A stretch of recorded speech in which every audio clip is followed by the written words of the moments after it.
Last week I posted a video about using my clam tainers, these things, and in it I talked about how I've had bullets actually settle during a road trip, and I know other shooters that have, including Eric Cortina, and it's a real thing, but nobody wanted to believe it. So I thought I would make a video. So here's what I did. I loaded up 23 rounds, all seated them just like I normally would. They've all got, they've all been lubed with Imperial dry lube, seated with, they've been seated in my Dillon long and then seated to length with my Arbor press, which is exactly how I load everything right now. So I haven't done anything different to these than I normally would. In fact, this is exactly how I loaded them for when I went to nationals. So what I'm going to do is I've got 23 rounds here. I am going to take each one of them, use my Accuracy 1 tool here, take a measurement, 7955, and then we are going to put some of them in the MTM box here, and then we are going to put some of them in my clamshells. And we are going to drive around for a while. Now, I don't expect there to be any variance, but for the sake of scientific method, I am going to measure every one of these so that when we come back, if there is any variation, we will know that it is a true variation. And these are loaded at half a thousandths neck tension. So I use a 284 expander mandrel, actually a gauge pin, and so it is running 7945. It is running right around half a thousandths interference. So I'm going to get these done and then we will load them up.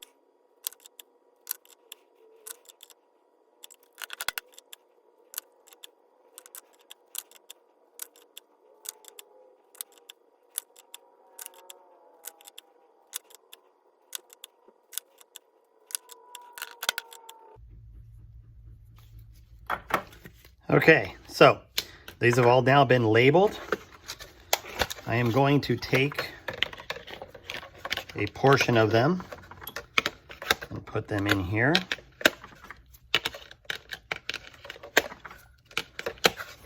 And I'm even going to stack them so they are how they would be if you were transporting them for real.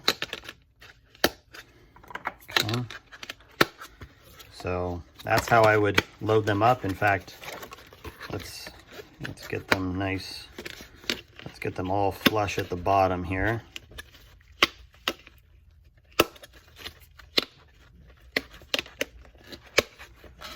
Okay.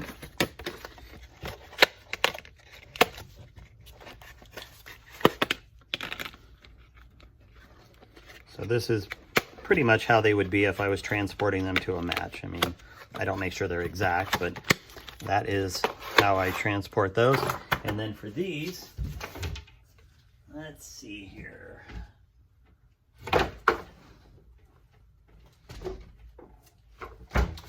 This is the standard foam layer that I put. I usually have two of them, one on each part,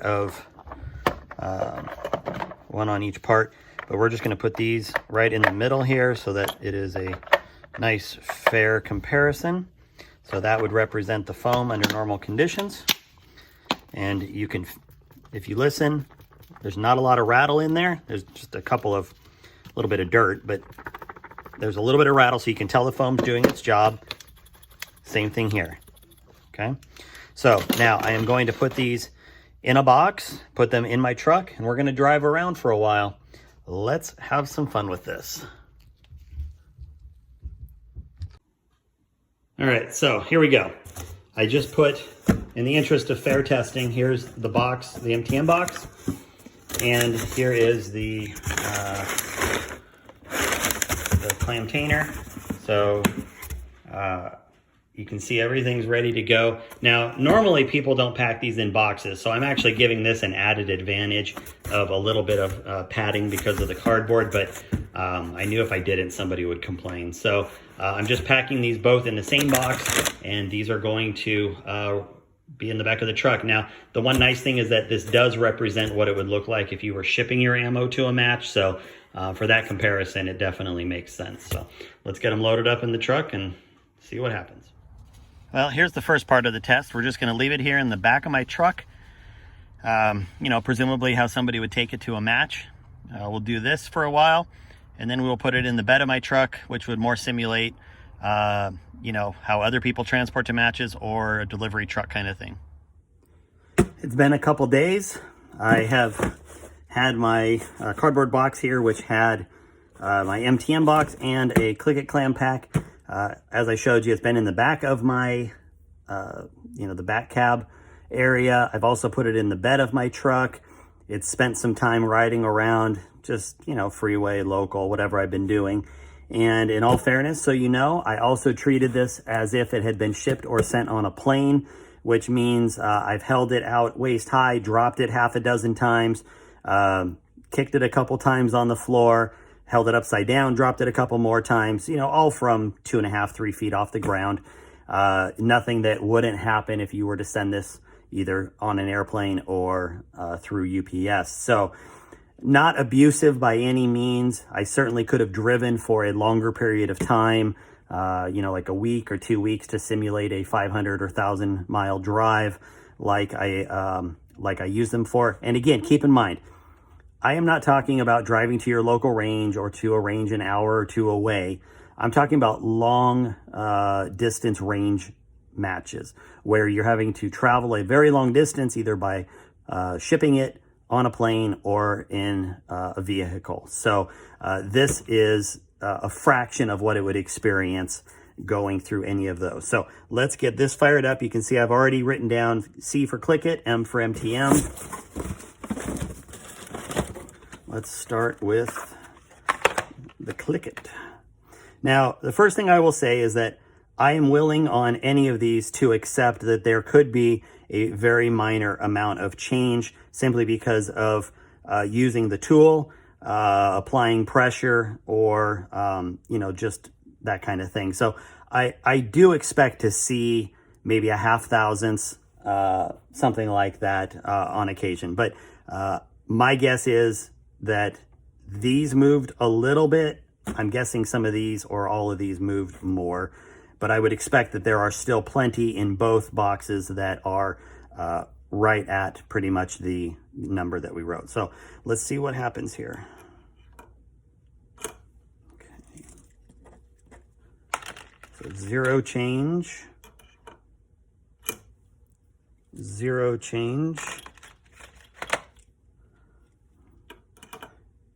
0 change. All right, so I'm just going to run through these, catch up with you in a minute.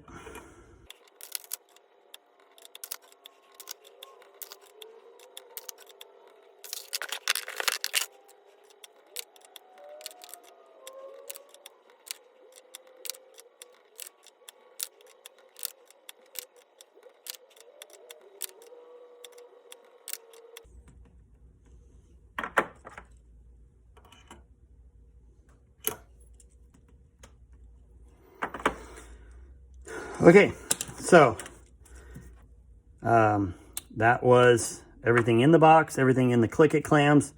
You know, I obviously had a few more in the MTM box. I think I had 12 in the MTM box, and I had 8 over here. Don't know why. I guess I should have done 10 and 10, but whatever. You can call it a flood experiment. I'm sure somebody will. But again, this is just anecdotal, showing you in a couple days what can happen. So let's look at the 8 over here for the Click-It clams. We had 1, 2, 3, 4, 5. So we had 5 out of 8, right? So 5 out of 8 that had no movement. And then we had the other 4 that had, or I guess we had 9 over here. 1, 2, 3, 4, 5, 6, 7, yeah, 9. And then we had 4 that were 0.5 thousandths move. And you know, the thing to remember is that when you're measuring a scale like this, is that whatever this last number, this 4th digit here, is only 0 or 5. So this is not a true 0.5 thousandths measurement, which is why I'm willing to, you know, pretty much chalk up the zeros and the half thousandths as being virtually the same, since the tool itself is not discerning enough to really tell me that it's a true half or not. But either way, we had 5 that were a 0, right? And then we had 4 that were half thousandths. So, and I guess I should have put another 0 in here because somebody's going to call me out on that. So we had half a thousandths variance on these ones, which is fair. So if we go over here to the MTM box, you will see that we have so we have 2 that are zeros, and then we have 1, 2, 3, 4, 5, 6, 7 that were half a thousandths. And then we had these ones, which these are the ones that I'm really worried about, right? So everything in here. So we had all of these are, you know, look at this.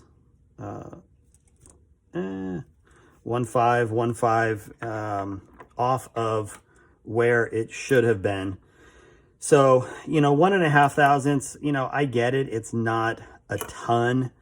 And for a lot of guys, 1.5 thousandths, if you're in the right seating depth node, you know, 1.5 thousandths isn't going to be a make or break deal. But keep in mind, I am only dealing with a very short time period with limited driving. You know, I drove maybe in the last couple of days, it would have been somewhere in the neighborhood of maybe 70 miles, 80 miles total. Now, I tend to drive over because of where I live. I drive some bumpy roads and I drive over some railroad tracks and some rutted roads. So it's, you know, it's a rougher 70, 80, 90 miles, whatever it was. I did drop them a few times, like I told you, as if they had been shipped or sent on a plane. But it is a minor test compared to a full, if I actually were to do this and drive for, you know, as far as I drove from here to Phoenix, or driving out to Indiana, or, you know, putting it on a plane or shipping it or whatever. So again, I know this is largely anecdotal. This is a one-time test with a limited sample group, but hopefully it at least opens your eyes that your bullets can move no matter what you're packing them in. I mean, I'm not saying this is perfect either. It is just a lot better. Things happen during transport. So keep your eyes open. You know, 1, 2, 3, 4, 5. You know, 5 of them were 1.5 thousandths variance. And that is a pretty significant movement off of where they were just a couple days ago. So hit me up with questions below. If you want to see another test like this done or in a different way, I'm happy to give it a go. But, you know, just thought maybe this would help illuminate some things. So there you go.